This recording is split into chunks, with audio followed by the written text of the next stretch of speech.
What up guys, my name's Rich. I'm going to do a quick unboxing of the Rollerblade New Jack Pro skate. Just a little bit of backstory real quick. I wear a size 11.5 shoe and I have wide feet. And so I've been looking for a skate that would fit my feet well.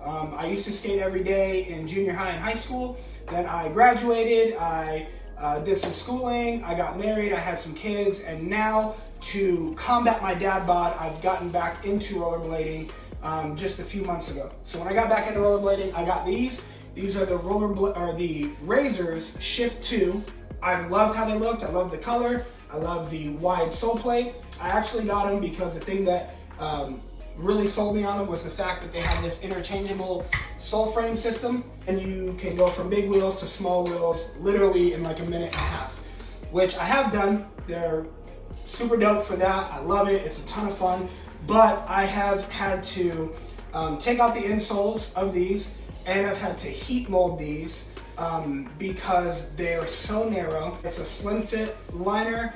It's really narrow, and when I put my foot into this shell without the liner, my feet are already almost touching the sides. And after about 20 minutes of skating these, my feet are literally killing me. Like, I have to take them off at the skate park like every 15-20 minutes to let my feet rest. That led me to doing some research, finding skates that were solid enough to support me, but then also wide enough to accommodate my feet, because like I said, I have wide feet. And so that led me to where we are today. So here we go. Here's the New Jack Pro. First thing that I look at when I see these is just, they're everything that's dope about the original TRS skates from like the early 2000s. I used to skate the TRS Access back in the day. I've skated the Broskows, I think, as well, the white, whatever. But after you skate it for a while, the skin starts to sag a little bit. They start to look like bloodhound ears, you know, like puppy dog ears.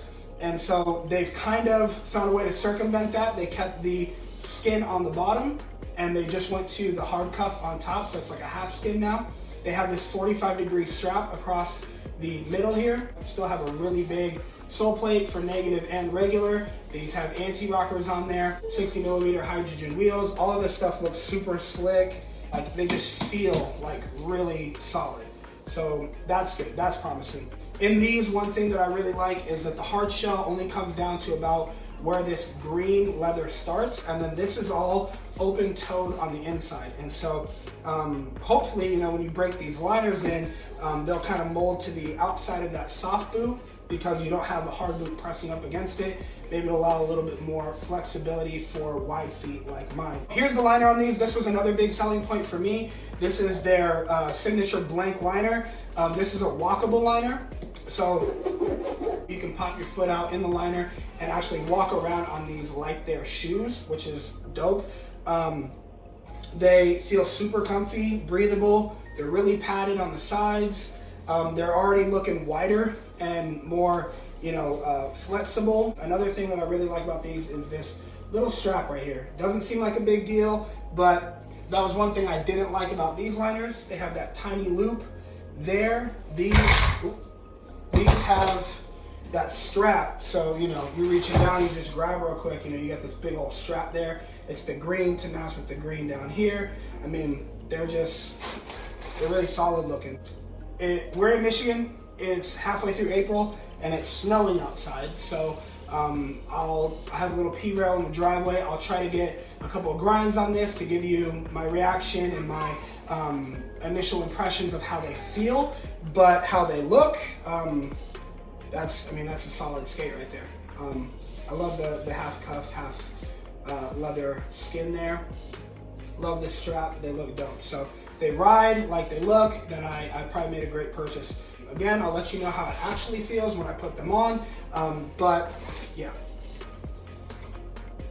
The Rollerblade New Jack Pro.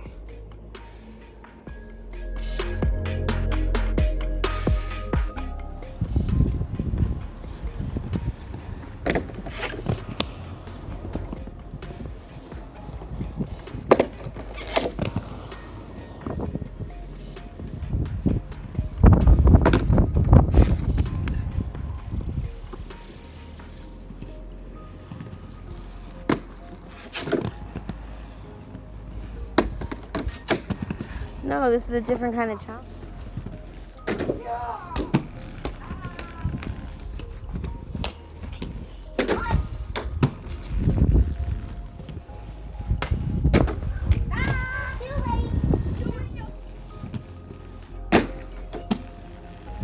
Alright, so I had a chance to skate the Rollerblade New Jack Pros today out on the P-Rail. I tried some regular sole tricks.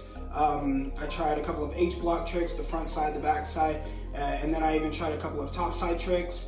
All in all, they feel great. My first reaction when I first put the skate on was I was actually kind of taken back with how comfortable that blank liner was inside of that soft boot. They feel really cushiony, but not in a bad way. I still felt like I had a lot of control. That 45-degree strap was pretty clutch.